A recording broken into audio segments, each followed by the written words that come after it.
Hello, welcome to the Freeman podcast. My name is Charlie Freeman, the founder, and here we talk about all things from health and well-being to spirituality, music, arts and culture.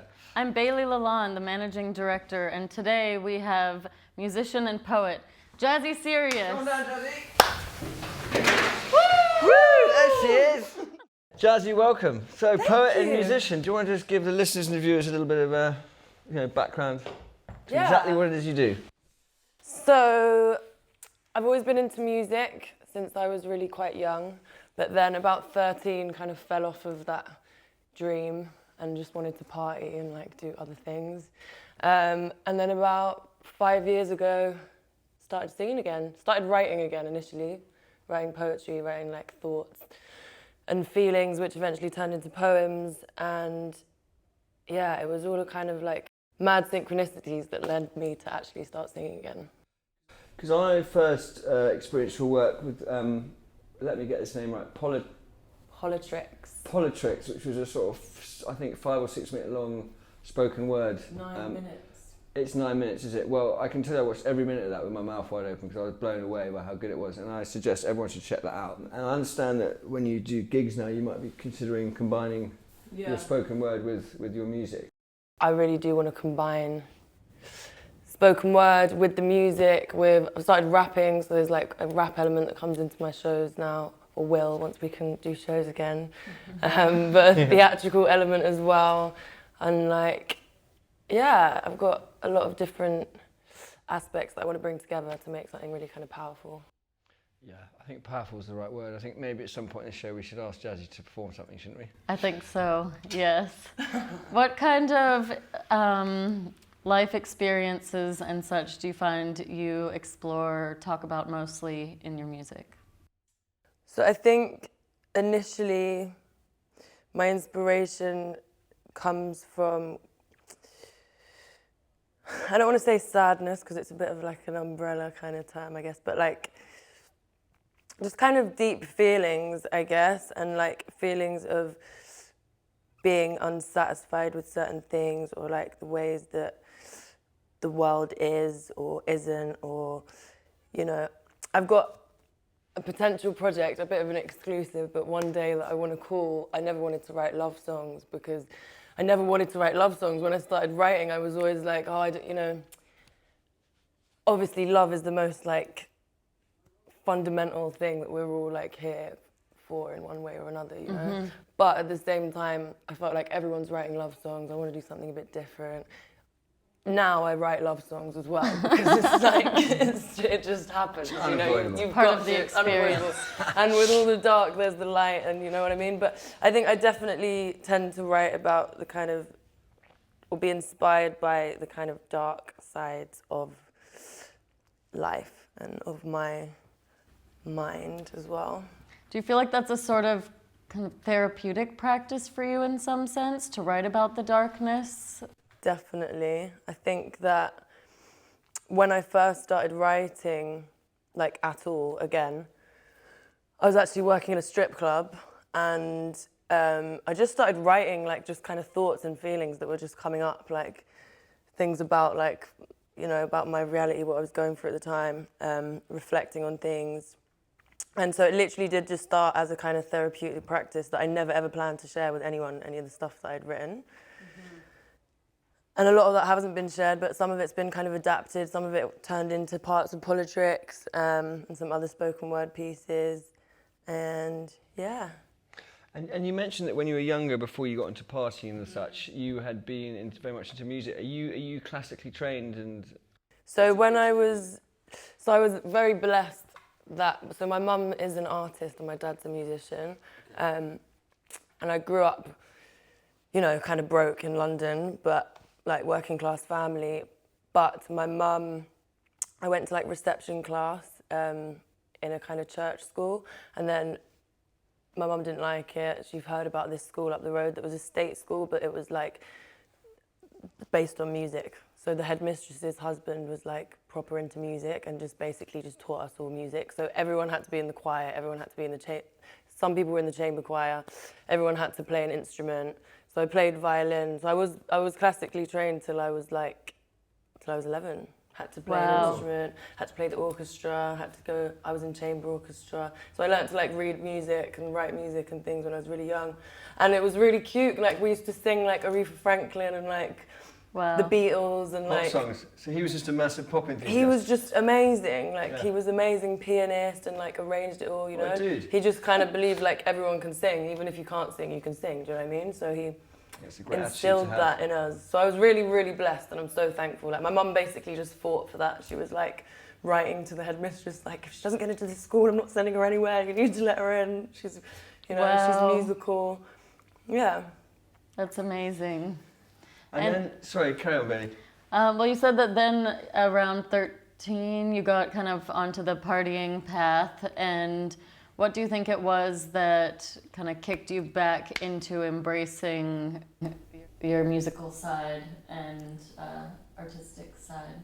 So, okay, so I did a lot of partying and then,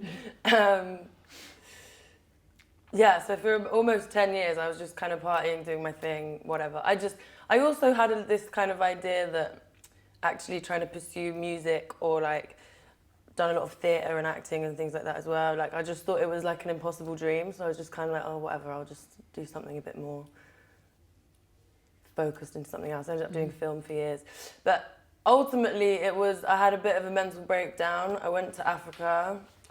I was working on doing a music festival over there. Done a lot of kind of events and festivals over the years as well. And yeah, I was working with like government and a few other people, and I just kind of realised the reality of like how the world works a little bit more, you know? I think I was quite naive to certain things, and I had a bit of a breakdown when I got back to the UK because I kind of like saw things differently and was like, oh wow, okay. It was a lot to process. And then I started stripping. I saw some strippers in Africa that were just amazing, and I came back and I was like, you know, fuck it, why don't I do that? I've got loads of debt, I've just finished uni, did that. And that's when I kind of started writing as I was working. And then I went to Ibiza and ended up living in the forest for nearly 3 years. Wow. After the first year, I fell in love with a pirate, as you do, and I used to just sing with him. Like he played didgeridoo, like amazing, like rave didgeridoo, like the best didgeridoo you've ever heard in your life. And he was playing in this band, and we started just singing, just kind of like playing around. He was like, "No, but you can really sing," and I was, I was just like, "No, I can't sing." But as I got back into it, and other people started to say the same thing, and I kind of realised maybe I can sing, and then I started playing in this band, and kind of just spiraled from there, really. And presumably because you're now like immersed in your creativity, you're in a very happy place. But during your years working as a stripper and also living in the forest, did you find contentment and happiness within those worlds as well? Or were you quite lost at that point? I was pretty lost. I think when I initially got back from Africa and I started stripping, and I was very focused on what I was going to do for a time there. Like I wanted to go back and put this music festival on. I was working television over there. I was doing various things. But then as I was just having more and more realizations and trying and like kind of understanding that the world wasn't this kind of fluffy, nice, positive place that maybe I thought it was. There was kind of levels of good and evil more than I'd realized before, and just my kind of view of reality was kind of crumbling. So like, initially I was loving it. I was making loads of money stripping, paying all my shit back. Don't know if I can swear, but there we go, I do all the time. And then... Be yourself, that's all we want. Yeah. And so like, I think I found some levels of contentment, but a lot of it was, I later realised, kind of superficial with that world anyway. Like it was like, okay, I've got some money now, I can pay my bills, But at the same time, again, I was having that same problem of like, you know, some people, I had a lot of fun doing that, but at the same time, you kind of have to have a drink and like maybe something else to like get on with it sometimes because you don't really want to talk to that person, for example. Do you know what I mean? All that kind of stuff. So I went to Ibiza initially to like get away from that and just kind of get away from the drugs and the party side of life. Seems weird that it was Ibiza, but I was staying in the north, like in yoga retreats and things initially. The forest, I found a lot of kind of peace and loved it there, but at the same time I was going through, again, just a very strange time, and falling in love with this pirate, and then that was a whole other story, and like being heartbroken and dealing with my past and all that stuff. But through that I just started writing a lot, and it just like more and more realising. It's a shame, but sometimes I think you need to have people's reactions to realise your abilities, which is You need silly. the affirmation sometimes, don't you? You need the affirmation. So getting that, I kind of realised actually I'm kind of good at this, maybe. You've got a great backstory. Your press release is going to be interesting. It's going to be really interesting. I've been writing it. It's like... Just mention the word pirate and strippers and people are going to read that. I know, right? So talking about press releases and your music, what is the plan? What's the release marketing strategy? And can you describe a bit more to the listeners and viewers what you sound like? Any comparisons? Your influences? I know it's the usual questions, but I think everyone would like to get an idea. We will play some of your music on this clip as well. Cool. Yeah. Maybe she can sing for us. Well, I'd like to hear some spoken word, and then we can maybe play a clip of the music, or Cool. whatever you feel comfortable to do. We're putting you on the spot. Okay, we can do that. Okay, first to the question. Wait, what was the question? The question, there was about 8 questions. What's your plan with your music What's the going plan with forward? the music? What's the music? What's everything going on? Okay, so obviously the whole world is like turned upside down. So the plans have kind of changed quite a lot over the last year. So has the music, like over lockdown, and just having the time to like actually. I know it's been hard for a lot of people. It's been hard for me as well in ways, but like actually being just stuck at home and having the time to focus on the music and nothing else has been really good for me. A lot of my music's developed a lot. At the moment, I'm calling it psychedelic soul trap. There's so many different elements that come into it. I don't really know how to put it into one genre. I think a lot of music is like that nowadays. Yeah. What were you going to say, Charlie? Well, I just wanted to let everyone know that you gave me the great pleasure of allowing me to listen to it and send it to me yesterday. Yeah. And the way you describe it is a unique a way as it needs to be described, because it is a very unique sound. But it's an incredibly good sounding set of songs you've got there. And I remember listening to your first stuff, when was that? Almost 2 years ago now. Yeah. And it has changed quite monumentally. Changed quite a lot. But I feel like you've got Jazzi Sirius stamped on it now. Yeah. It sounds like you. Sounds like me.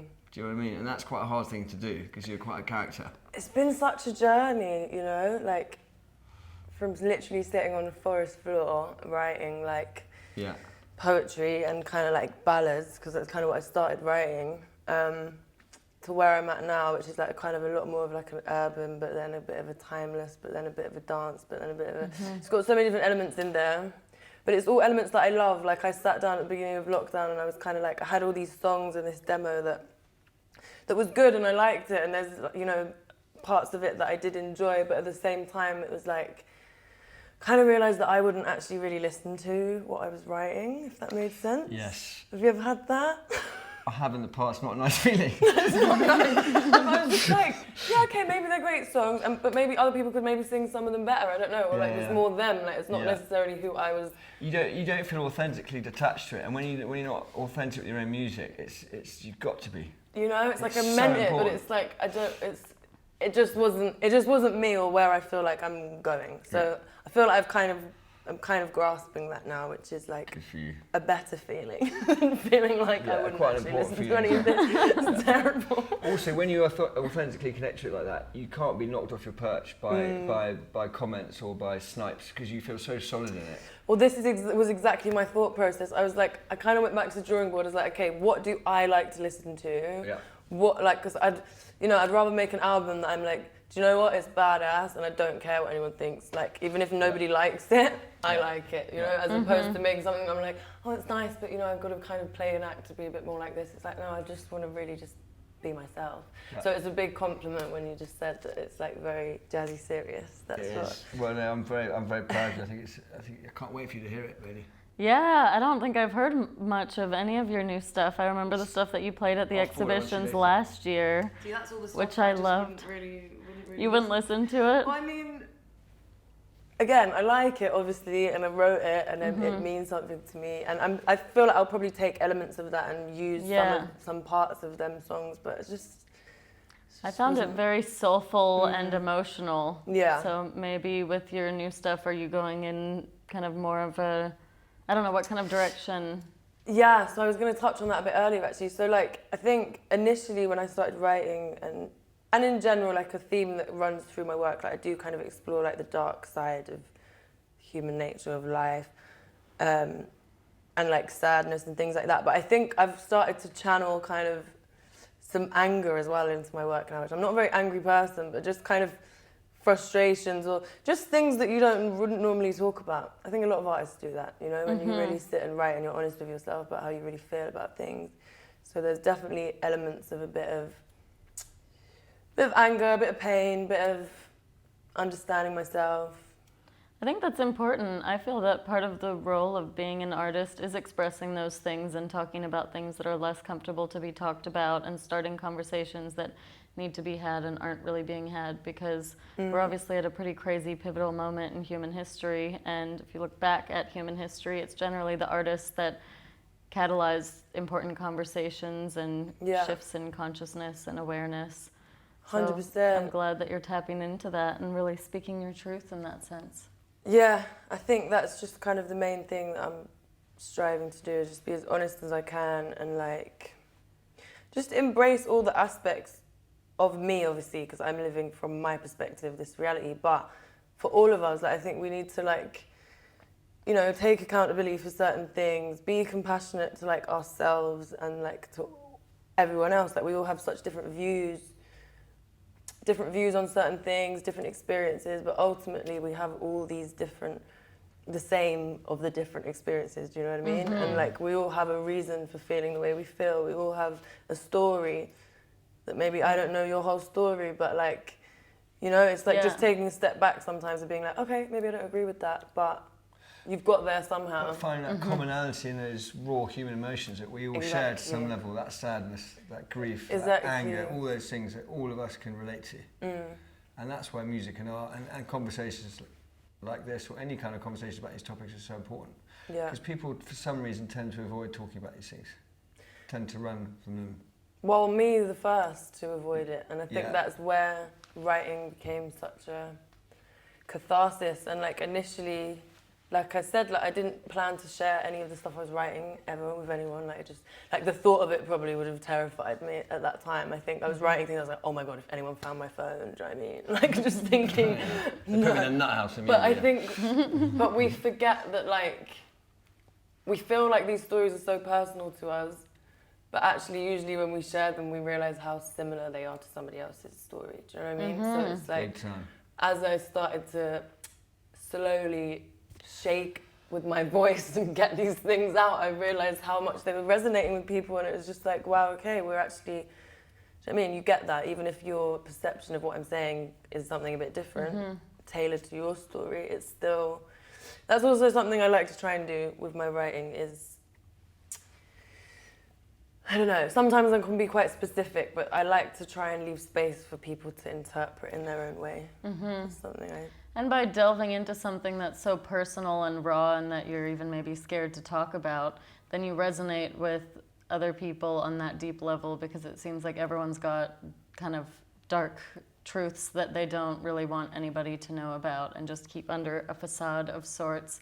So when you unapologetically and authentically share your hard truths, then it enables or allows somebody else to tap into theirs, or maybe inspires them to share theirs. So it's a sort of group therapy through art in a way. Yeah, it really is. Exactly that. And do you find that your sort of the self-therapy that you're essentially doing through your writing was mirrored by your, I mean, I'd be interested about your spiritual journey, because I know that you're a spiritual person. And also we're trying to kind of break down the understanding of what it means to be spiritual. Because a lot of people, do you know what I mean, think it's some weird thing. So I'd love to just get your perspective on that. I mean, I think we're all spiritual, whether we know it or not, you know. I think that we all can in some way agree we have a spirit or a soul or something that is not this flesh vessel, you know, some kind of essence. But I think, it's kind of gone hand in hand somewhat with my musical journey, because, like I say, from going from, you know, being in a strip club, trying to put on a big festival, and working in like kind of music and events, but then in that comes like drugs and parties and all that kind of stuff. I don't know, I feel like I've always been quite spiritual though, in a way. I've definitely got quite hippie parents. I mean, Jazzi Sirius. Sirius is one of my middle names. If you don't know what Sirius is, go check it out. Do some research. But so I've always had that element, but I've also always been a skeptic. So from young, like an actual real life story, once I came home from school, bless my mum, love you mum. I came home from school, I was about 12, and my mum was like, Jasmine, I need you to sit down. And I was like, okay, what's happened? I thought someone had died, I genuinely thought someone had died. And I sat down and I was like, what's happening? And she just said, the aliens are coming. But like deadly serious. And she was like, anyway, I won't even go into it more, but she said that and she told me the whole reasons why the aliens were coming or the aliens are here, and maybe they are. I'm more open-minded now about anything. I feel like maybe we're aliens, who knows, right? But, well, we are aliens to another planet, sure. But anyway, but so for like things like that, so I've had like quite mad situations like that where my mum is like very spiritual and very in tune and like has had certain experiences, and growing up I was a bit like, okay, yeah, whatever, mum, do you know what I mean? Cool, yeah, the aliens are coming, fine, like why are you so nuts kind of thing, bless her. But like as I've got older, I've realised how much more on point she actually is and has always been, like, but that's been, I guess, through my own spiritual journey. And like I say, going from like, yeah, the kind of few years where I went from being in a strip club, like making money, and then that kind of became quite quickly, because it's so easy, well, easy, but like you make quite a lot of money quite quickly. Like money became a big focus, which it never really had been before. Yeah. And then to then go to Ibiza and kind of, there was a whole process with that, but kind of going, I was staying in like ridiculous villas and then ended up going and staying one night in the forest, and as a friend that I was with, we decided basically we'd rather stay in the forest than be in this huge villa, and like just all these kind of like realizations that actually I don't really need anything. I don't need all these things. Like, great, okay, it's great to pay my debts off and not have stresses like that, and you know, be able to provide certain things for myself, for my mum, for my family, people I love, but at the same time, ultimately I'm actually okay just on my own. Like, I really, all I need is some water and some food, and like, beautiful. You know, that was like a big, that was, I guess, the kind of proper spiritual awakening. Amazing, that's so beautiful. Mm-hmm. Well, I think we're coming to the end of this interview. It's been fascinating. Do you think you might be willing to do some spoken word? Do some spoken word? Yeah. I mean, just a little bit of something, maybe from Politics or whatever you feel like. I think we'd love to hear that. Okay, sure. Politics. I'm writing a new Politics, but it's not quite there yet. So I'll do one called The Way That I See. Cool. So the way that I see, we're all one and the same. None of us want to be part of this game. I mean, you could have been born in the village and at the age of 5 been handed a gun. You could be the son of the guy that deals in them guns. You could be the girl standing by as some kids shoot a mum with a gun just for fun. It's all fucked and we're living it daily. Where can the blame be placed? We're all running, but who even entered the race? All running, but what is it that we chase? I don't know where I am anymore. What is time? Where's it placed? How much longer before we remember our fates? Remind me again of the reasons we're here. Why so many of us are waking and dreaming in fear. Just because you're breathing doesn't mean you're alive, and not everyone believes that the limit's the sky, and I can't even feel enough anymore to cry. There aren't enough answers to all my questions that start and end in why. Is it so hard to see? It doesn't matter about me. What matters is we. What matters surely is making we happy. Unity. Such a strong word for those who practice nothing but scrutiny. Believe me, there is nothing in this world that could ruin me. Ultimately, I'm a ruin already. I've been broke since wandering onto this plane we call Earth, and I mean that in more ways than one. And yeah, sometimes it does hurt, but to think that kids sit in dirt, and I sit here thinking that my life's hard, it's absurd, but relative. Don't ever forget that the truth is relative. You see, the truth is that my truth may mean nothing to you, but it could also mean it all, break down a wall, make you sit and re-examine it all, or make you fall. Like I fell when I found out more about hell. I learned that angels are here, although there's demons as well. And I fell hard because I never believed in such evil. I thought every motherfucker deserves a second chance or a sequel, but the truth prevails. There's always two sides to the scale. The truth entails pain. And if you don't feel it, I'm not even sure that your soul remains, because if you can't feel the world writhing in agony at stories of tragedy and squandered capacity, then I feel for you, B. Ignorance may or may not be bliss, but without the dark, the light wouldn't shine like this. Inside all darkness, there's light. We need the light to survive. We need the sun and the stars to see the beauty of the skies. Without the light, I wouldn't be able to see them galaxies in your eyes. We got a world that's in crisis. No one can deny it. Everyone's still lost, still trying to find it. It's not just you. I'm lost too. Paralyzed with everything and nothing to do. You see, the way that I see, we're all one and the same. None of us want to be part of this game. I mean, you could have been born in the village and at the age of 5 been handed a gun. You could be the son of the guy who deals in them guns. You could be the girl standing by as some kids shoot a mum with a gun just for fun. I wrote that in the forest. Oh my God, I just think it's phenomenal, Jazzi. So Jazzi Sirius, everyone, thank you so much for that. We're going to put all your details on the page. That was stunning. It really gets me in the heart. It's so powerful. Makes a bit more sense now you've heard some of the story. Wow. So oh my powerful. goodness. I think anyone who's heard that is A, going to want to listen to more of us, and B, check out your music. All the links will be attached on the podcast here, guys, and all of Jazzi's Instagram links and where you can find her. Thank you so much for being such an amazing guest. Thank you so much for having me. Thank you so much. That was really powerful.